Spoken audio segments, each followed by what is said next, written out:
नमस्कार साथियों, मैं चंदन झा एक बार फिर से आप सभी का स्वागत करता हूँ। आज हमारे साथ एक खास मेहमान जुड़ने वाले हैं जो अपने नाम के अनुरूप ही जाने जाते हैं बिहार के अंदर। वो एक वरिष्ठ राजनीतिज्ञ हैं और काफी वक्त तक वो एक्टिव पॉलिटिक्स में रहे और आज भी हैं, उनकी सरकार भी है, जिनका नाम मैं ओपन कर देता हूं। उनका नाम है श्याम रजक। बहुत ही फेमस पॉलिटिशियन है बिहार के, राष्ट्रीय जनता दल के एक अच्छे कार्यकर्ता, एक अच्छे पदाधिकारी भी हैं और जनता के दिलों पे जो इनका क्षेत्र है, यहाँ के लोगों पे उनका बहुत अच्छा होल्ड है। लोगों से बहुत पोलाइटली ये मिलते भी हैं और बात भी करते हैं। मैं थोड़ी जानकारी इनके बारे में आपको दे दूं। श्याम रजक साहब की गिनती लालू प्रसाद यादव के सबसे करीबी नेताओं में हुआ करती थी। उन्हें लालू प्रसाद यादव का खास कहा जाता था, स्पेशल फॉर लालू प्रसाद यादव उन्हें और रामकृपाल यादव। लेकिन एक वक्त ऐसा आया कि जोड़ी टूटी और लोग अलग अलग जगह चले गए। लेकिन अब वक्त वापस से वही हुआ है। फिर से श्याम रजक राष्ट्रीय जनता दल में है और अपनी पार्टी को मजबूती देने के लिए कार्य कर रहे हैं, बिहार के विकास में अपना योगदान देने के लिए कार्य कर रहे हैं। मैं अपने गेस्ट को अब जोड़ रहा हूं।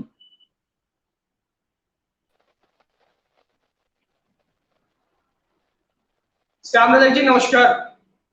नमस्ते। कैसे हैं? स्वास्थ्य कैसा है आपका?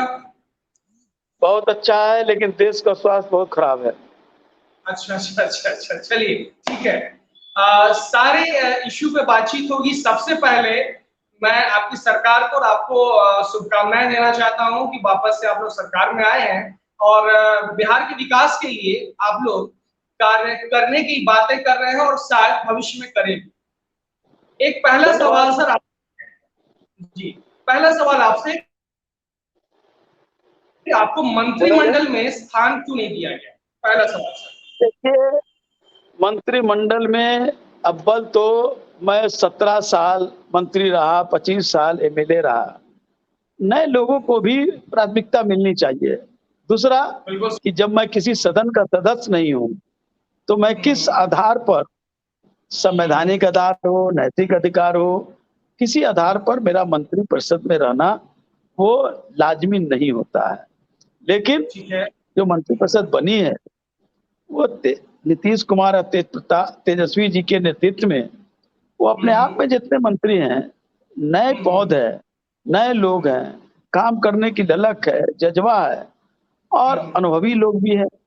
तो बिहार के काम में हम काम करेंगे और काम शुरू भी हो गया, देख रहे होंगे। स्वास्थ्य के क्षेत्र में, शिक्षा के क्षेत्र में, रोजगार के क्षेत्र में, उद्योग के क्षेत्र में काम शुरू हो गया है। क्योंकि हम मन की बात नहीं करते हैं, हम काम की बात करते हैं और काम हमने शुरू कर दिया। आपने एक बहुत अच्छा जवाब दिया कि ये सभी को पता है कि आप किसी भी सीट से अभी ना ही विधायक है, ना ही विधान परिषद में आपकी सीट है, लेकिन बहुत सधे हुए शब्दों में और बहुत पोलाइटली आपने इतना अच्छा मतलब इसको अपन डिप्लोमेटिक आंसर भी नहीं कह सकते, इसको बिल्कुल एक परफेक्ट आंसर कह सकते हैं जो आपने दिया सर। दूसरा सवाल शराबबंदी को लेकर के है। आज ही अखबारों में प्रमुखता से छाया हुआ है कि नीतीश कुमार जी अब प्राइवेट जासूसों का सेवा लेंगे शराब के माफियाओं को पकड़ने के लिए। कहां तक उचित लग रहा है सर? देखिए, शराबबंदी के तो हम लोग बहुत पस्तर हैं और याद होगा 2015 में जब तेजस्वी यादव जी उप मुख्यमंत्री थे और नीतीश कुमार जी मुख्यमंत्री थे और सरकार संयुक्त रूप से थी महागठबंधन की, उसी समय शराबबंदी का फैसला लिया गया था और इस राज्य की तमाम पॉलिटिकल पार्टी ने उसका समर्थन किया था, यहाँ तक कि शपथ भी खाने का काम किया था। लेकिन जरूरी नहीं है कि सब कुछ एक दिन में ही सब ठीक ठाक हो जाए, सबको सहयोग करना होगा। सिर्फ कानून व्यवस्था से, कानूनी रूप से इसको खत्म नहीं किया जा सकता है। इसका अवेयरनेस करके, जन जागरण करके, आम लोगों में एक्टिव कर करके किया जा सकता है। हालांकि मैं एक चीज बता दूं, शराबबंदी है लेकिन गाहे बगाहे बहुत जगह आपको देखते होंगे शराब पकड़ा रहे हैं। ये तो पुलिस प्रशासन और सरकार की नेतृत्व क्षमता है कि वो शराब जो अगर बाहर बिक रहा है उसको पकड़ा जा रहा है। मैं ये नहीं कह रहा हूँ कि इससे मैं संतुष्ट हूँ, लेकिन काम बढ़ रहा है, एक दिन का काम नहीं है। अब शराबबंदी तो गुजरात में भी है, लेकिन वहां आप देखें किस तरह से वहां चल रहा है, किस तरह से वहां धंधा चल रहा है। तो उससे हम अलग हैं, हम संकल्पित हैं और संकल्प को लागू करने के लिए हम बिहार की जनता को ज्यादा से ज्यादा जागृत करने का काम कर रहे हैं। चलिए, मतलब शराबबंदी एक अच्छी चीज है और वाकई में अच्छी चीज है। शराब से कहा गया था, जब हम लोग छोटे स्कूल में पढ़ते थे, छोटे से थे, छुट्टी होने के वक्त में एक स्लोगन दिया जाता था, तन मन को करता कौन खराब। तो हम लोग बोलते थे मीट मछली अंडा शराब। और शायद नीतीश कुमार जी ने एक बहुत अच्छा इनिशिएटिव लिया है, उसमें सभी को योगदान देना चाहिए, चाहे पक्ष के लोग हों, विपक्ष के लोग हों, जो भी पूरे बिहार के लोग को देना चाहिए। कानून अपना काम कर रही है, पुलिस अपना काम कर रही है, जो जो एक्टिविटीज काम किया जा रहा है बिहार में। सर, डिप्टी सीएम को लेकर के अगर देखा जाए तो यंग है और इनर्जेटिक है, हर प्लेटफॉर्म पे अपनी बात रखते हैं। अभी सत्ता में आया, सत्ता से पहले भी अपने अलग अलग प्लेटफॉर्म्स पे वो बिहार की बात रखते थे, बेरोजगारों की बात रखते थे, समस्याओं की बात रखते थे। लेकिन विगत सरकार बनने के साथ ही सीटेट के कुछ विद्यार्थियों ने जो मोर्चा खोला उनके खिलाफ, सरकार के खिलाफ, तो लाठीचार्ज हुआ, जो अपने आप में बहुत ही अपमानजनक और निंदनीय था। एक ऐसा डिप्टी सीएम जो यंग है और खुद इनके दर्द को समझ रहा है, फिर भी उसमें मुझे आपसे पूछना तो नहीं चाहिए क्योंकि आप ना ही अभी सरकार में, मतलब मंत्री भी नहीं है, लेकिन फिर भी आप उस दल में है और आप एक बहुत ही प्रेस्टिजियस फिगर रहे हैं बिहार के। तो अभी रोजगार को लेकर के डिप्टी सीएम जो है तेजस्वी जी, उनका क्या मतलब आगे का प्लान है जिससे लोगों को रोजगार मिले, युवाओं को रोजगार मिले? देखिए, हमारे उप मुख्यमंत्री ने कहा था कि हम मुख्यमंत्री बनते ही 10 लाख लोगों को रोजगार देंगे, और जब महागठबंधन बनी नौकरी देंगे, सरकारी नौकरी। और जब महागठबंधन की सरकार बनी 15 अगस्त 2022 को माननीय मुख्यमंत्री ने पटना के गांधी मैदान में ध्वजारोहण के बाद उन्होंने पहली बार कहा कि 10 लाख लोगों को सरकारी नौकरी और 10 लाख लोगों को रोजगार देंगे। तो हम बोलते ऐसे नहीं है, हमारे पास पूरा कार्य योजना बना हुआ है। यहाँ बैकलॉग जितना है और जितना यहाँ स्थान रिक्त है, अगर उन सबको जोड़ लिया जाए तो 10 लाख से ज्यादा लोग हैं। और हमने काम शुरू कर दिया, आप देख रहे हैं, शिक्षा के क्षेत्र में, स्वास्थ्य के क्षेत्र में, पुलिस के क्षेत्र में, आपको अन्य विभागों में प्रतिदिन वैकेंसी निकल रही है और लोग फॉर्म भर रहे हैं। और हम उसका टारगेट भी, टाइम टारगेट भी कर दिए हैं, टाइम बाउंड एकदम है। सितंबर में इतने लोगों को करेंगे, अक्टूबर में इतने लोगों को करेंगे, और वो शुरू हो गया है और वो बहुत अच्छे ढंग से चालू होगा।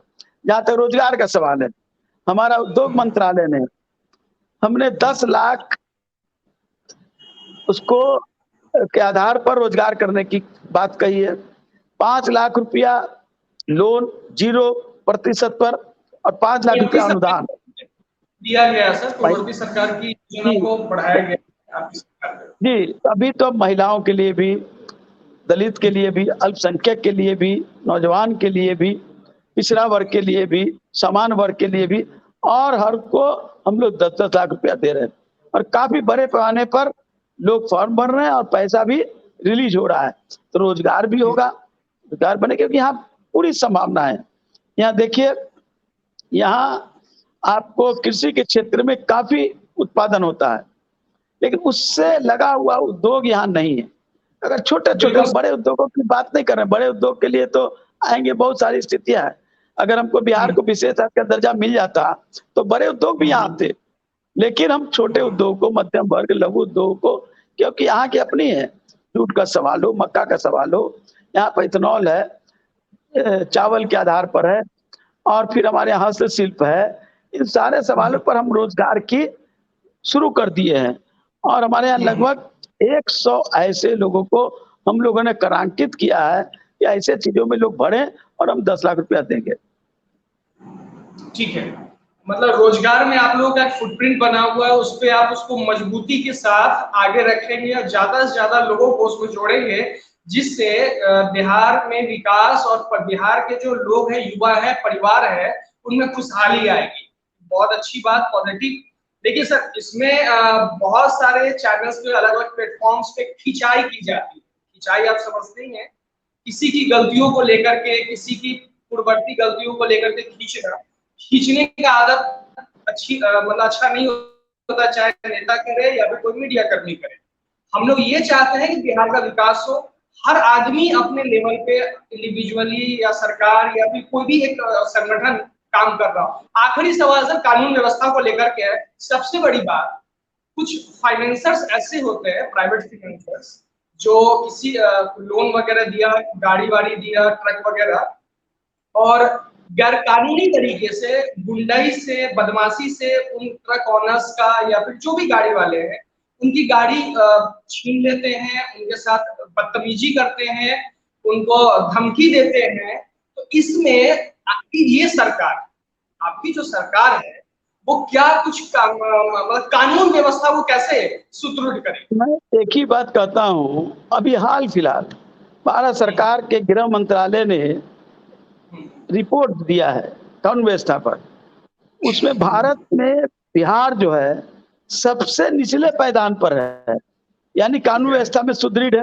सबसे ऊपर है उत्तर प्रदेश, जो उनकी सरकार है, महाराष्ट्र है जहाँ उनकी सरकार है, बिहार कहीं नहीं आता है।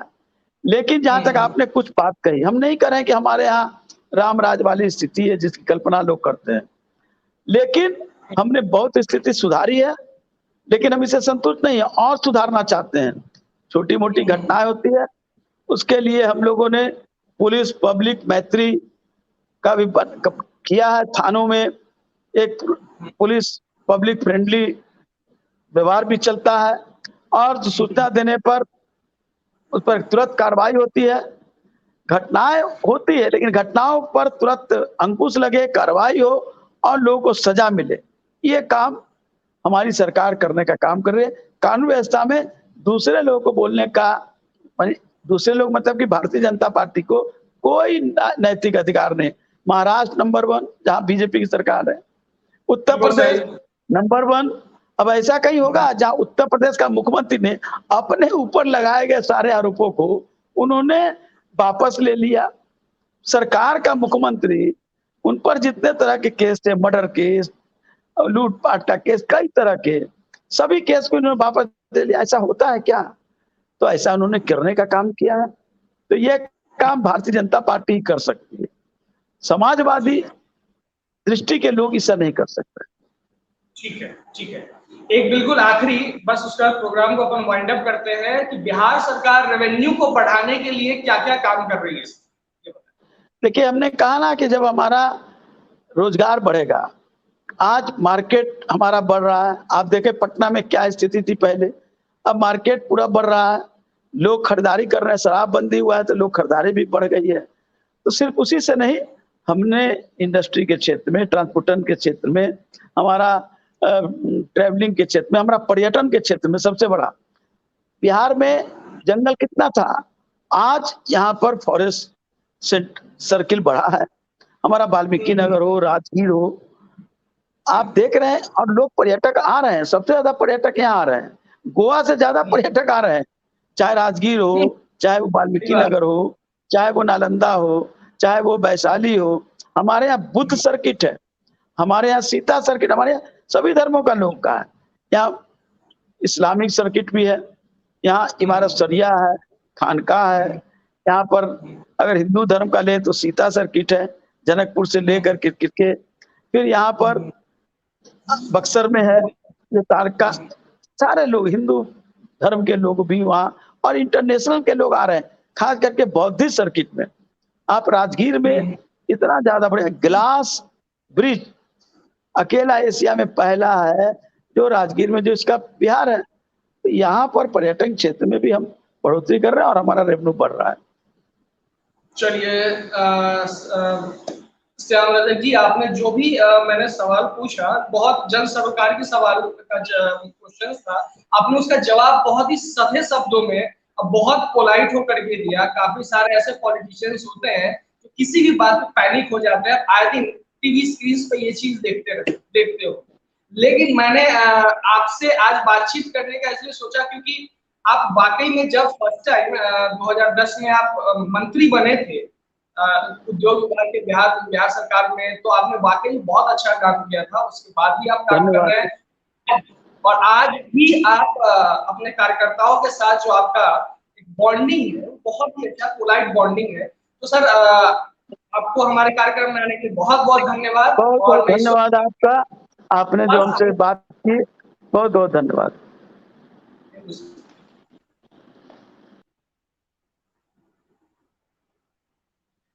तो ये थे हमारे साथ श्याम रजक जी, जिन्होंने बिहार के लगभग सभी मुद्दों पे बातचीत की। और मेरी आदत बिल्कुल नहीं कि मैं खिंचाई करूं किसी की भी, क्योंकि खींचना एक नेगेटिव कह सकते नेगेटिव एस्पेक्ट होता है। और पत्रकारिता में दो प्रकार के लोग पाए जाते हैं, एक पॉजिटिव एस्पेक्ट वाले, एक नेगेटिव एस्पेक्ट वाले। तो मैं हमेशा से पॉजिटिव एस्पेक्ट को आगे रख के चलता हूँ। जब वक्त आएगा खिंचाई करने की, मैं खिंचाई जरूर करूंगा, लेकिन खिंचाई करने का रिजल्ट कुछ नहीं होता है, शून्य भी नहीं होता है, माइनस में आता है। आज जो मैंने बातचीत की श्याम रजक जी से, उन्होंने तो सरकार का ब्लूप्रिंट बताया, आगे ऐसे ऐसे करेंगे। ठीक है, अगर वो करती है तो बहुत अच्छी बात है, नहीं करती है तो मैं आप सभी दर्शकों को बता रहा हूं कि भविष्य में मैं वापस से इन्हें अपने चैनल पे बुलाऊंगा और वापस से यही सारी चीजें पूछूंगा कि आखिर आपने इतनी बातें की क्यों नहीं हो पाई।